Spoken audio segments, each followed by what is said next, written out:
what is the goal of Doge, and I think a significant part of this of presidency is to restore democracy. This may seem like, well, are we in a democracy? Well, if you don't have a feedback loop, okay, you would have to, if you sorry. So your gravitas can be difficult sometimes. If there's not a good feedback loop from the people to the government, and if you have rule of the bureaucrat, or if the bureaucracy is in charge, and then what meaning does democracy actually have? If the people cannot vote and have their will be decided by their elected representatives in the form of the president and the Senate and the House, then we don't live in a democracy, we live in a bureaucracy. So it's incredibly important that we close that feedback loop, we fix that feedback loop, and that the public's elected representatives, the president, the House, and the Senate, decide what happens, as opposed to a large unelected bureaucracy.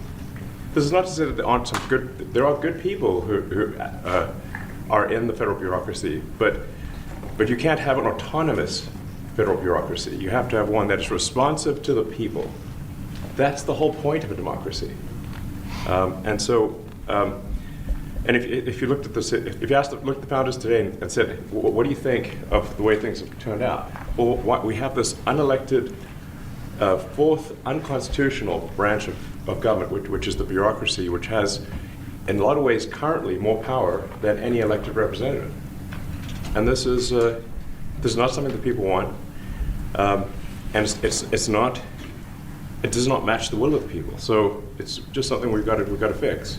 And we've also got to address the deficit. So we've got a $2 trillion deficit, and if we don't do something about this deficit, the country's going bankrupt.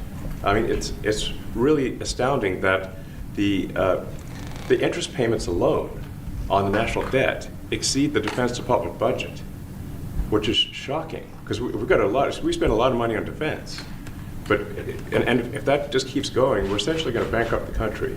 So what I really want to say is, like, it's not optional for us to reduce the federal expenses. It's essential. It's essential for America to remain solvent as a country, and it's essential for America to have the resources necessary to provide things to its citizens and not simply be servicing vast amounts of debt. And also, could you mention some of the things that your team has found, some of the crazy numbers, including the woman that walked away with about $30 million? Right. Etc. Well, we do find it sort of rather odd that there are quite a few people in the bureaucracy who have ostensibly a salary of a few $100,000, but somehow manage to accrue tens of millions of dollars in net worth while they are in that position, which is what happened to USAID. We're just curious as to where it came from. Maybe they're very good at investing, in which case we should take their investment advice perhaps. But there seems to be mysteriously they get wealthy. We don't know why. Where does it come from? And I think the reality is that they're getting wealthy at the taxpayer expense. That's the honest truth of it. So we're looking at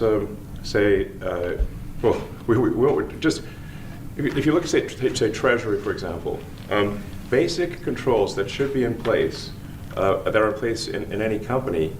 Such as making sure that any given payment has a payment categorization code, that there is a comment field that describes the payment, and that if a payment is on the do not pay list, that you don't actually pay it. None of those things are true currently. So the reason that departments can't pass audits is because the payments don't have a categorization code. It's like just a massive number of blank checks just flying out the building. So you can't reconcile blank checks. You've got comment fields that are also blank, so you don't know why the payment was made. And then we've got this truly absurd, a do not pay list, which can take up to a year for an organization to get on a do not pay list.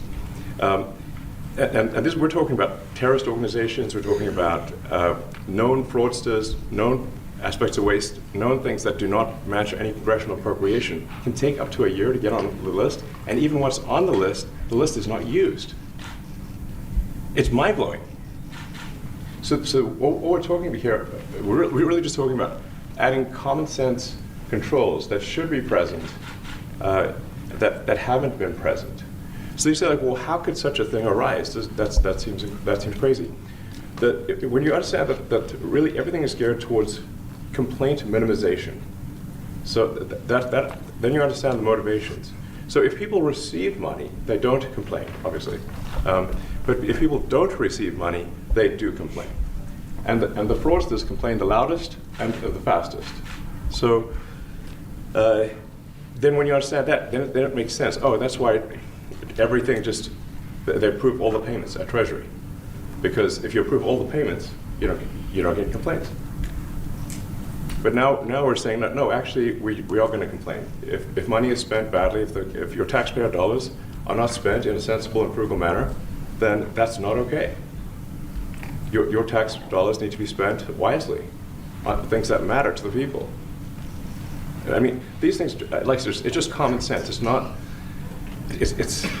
draconian or radical, I think. It's really just saying, let's look at each of these expenditures and say, is this actually in the best interest of the people? And if it is, it's approved. If it's not, we should think about it.